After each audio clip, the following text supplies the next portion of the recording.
sua posição em relação a essa consulta à população? O senhor é a favor ou contra? Então, nós temos uma situação que eu acho curiosa, no mínimo, no Brasil, né? O Brasil pensou todo um sistema, uma estrutura para que a gente pudesse lidar com a questão daqueles que ainda não são maiores de idade, que cometem infrações, né? Ou seja, há toda uma tentativa de elaborar o sistema socioeducativo. Mas esse sistema socioeducativo foi abandonado durante muitos anos. Não há investimento na educação nesse espaço, etc. E aí a gente então parte a partir de uma questão de sentimento da sociedade, numa lógica que parece correta. Então vamos aumentar as penas, então vamos reduzir a idade penal, vamos prender mais os nossos jovens, os nossos adolescentes. Será que isso vai resolver? Isso pode parecer para a sociedade um sentimento de agora estamos punindo aqueles que cometem crimes melhor, e aí com isso, com medo de serem punidos, eles não cometerão crimes. Essa é uma falsa sensação de segurança. O que nós deveríamos investir fortemente é, de um lado, no processo de educação, de geração de emprego, de acolhimento desses jovens. Por exemplo, a própria política do pé de meia, que garante que esses jovens permaneçam na escola, dar oportunidades. Por que eu, você, aqueles que estão nos ouvindo, os nossos filhos, não são criminosos? Porque, de uma certa medida, tiveram chances na vida, foram educados para isso, uma cultura de paz, uma cultura para que essas pessoas... para que nós todos sentíssemos a lógica do pertencimento à sociedade. Isso nos leva, de fato, a ter isso. É esse o elemento que vai evitar e prevenir crimes. É claro, aqueles que defendem a redução da maioridade penal vão pegar casos isolados, que são casos graves, abomináveis, que nos levam a sensações, muitas vezes, muito fortes de querer nos vingar daqueles que cometem isso. E exatamente por isso, a gente não concorda também com a questão do plebiscito. E por quê?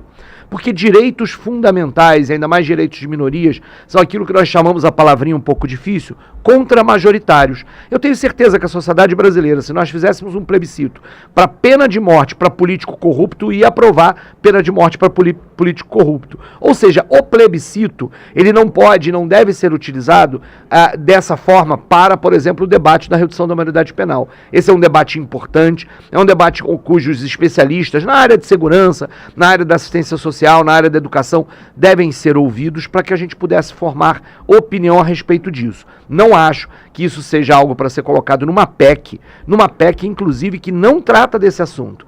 A PEC enviada pelo governo Lula para esta Câmara dos Deputados tem um objetivo fundamental: integrar e coordenar as polícias, integrar e coordenar a política de segurança pública nacionalmente, do ponto de vista das instituições de segurança pública. Essa não é uma PEC que trata das questões do Código Penal. Aqui houve uma manobra da direita para poder colocar um tema polêmico nesse processo, mobilizar a sociedade por razões eleitoreiras, para confundir a cabeça do eleitor e fazer um debate que não é para ser feito nessa PEC da segurança. Por tudo isso, nós, da Federação Pessoal Rede, somos contrários ao debate da redução da maioridade penal nessa PEC.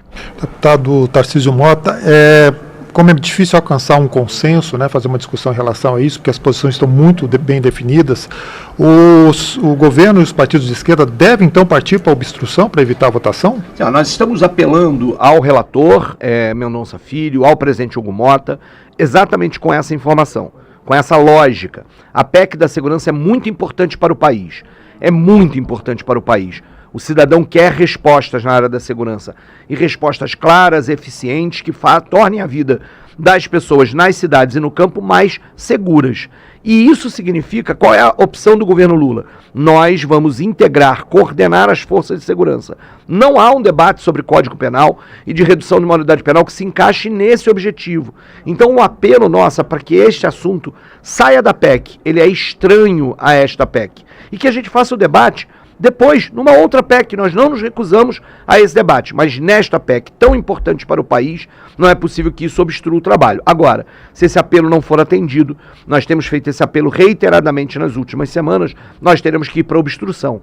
Nós não queremos que essa PEC seja votada com a redução da maioridade penal. Na nossa opinião, isso é um erro, isso vai inviabilizar os trabalhos e vai prejudicar o Brasil. Então, o apelo que a gente faz ao relator, que é uma pessoa de respeito, que tem trânsito aqui, já foi governador de estado, é deputado há muito tempo, já foi ministro, inclusive, da educação, o apelo é de que ele entenda esse processo e não impeça o debate que precisa ser feito neste momento, fortalecer a Polícia Federal, fortalecer os mecanismos de combate ao crime organizado, fortalecer inclusive mecanismos que fazem com que hoje, no dia de hoje, Daniel Vorcaro voltou a ser preso, ou seja, um banqueiro, aqueles que estão na cúpula, no andar de cima.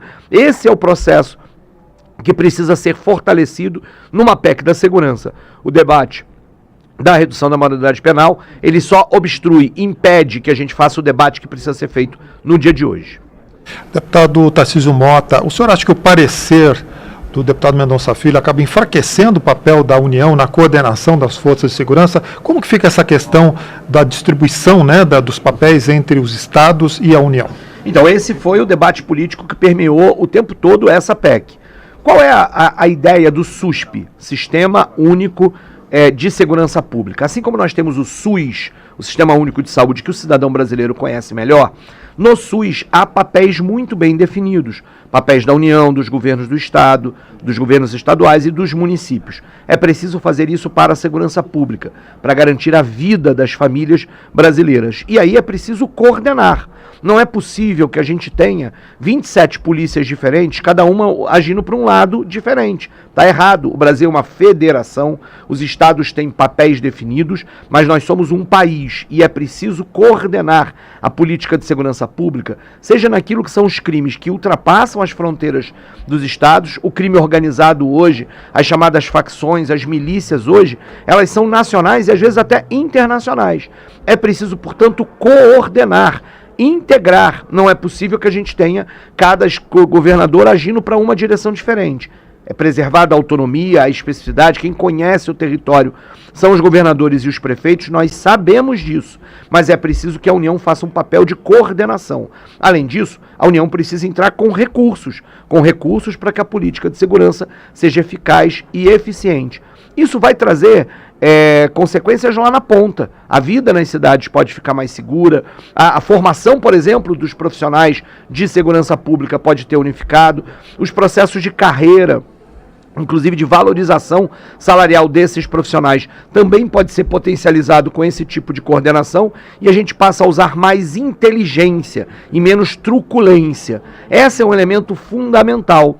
A desbaratar, desorganizar o crime organizado significa usar inteligência. E tudo isso é preciso ser feito com coordenação, desde a ponta lá, o que está no território, até o governo federal. Na minha opinião, o papel do governo federal é um papel de financiamento e um papel de coordenação de uma política nacional. O papel dos estados, sobretudo com as polícias civil e militar, é o papel do policiamento, da investigação mais básica e da ostensividade, e o papel das guardas municipais, que na minha opinião não deveriam se transformar em polícias municipais, é aquela perspectiva de guardas que estão junto à comunidade, no território, dando uma sensação de segurança e que podem exercer um papel também com relação a isso, da relação mais próxima com a própria comunidade. Dessa forma, o sistema todo funciona organizadamente e a gente teria melhores condições para a segurança pública, para todo mundo se sentir mais livre e seguro.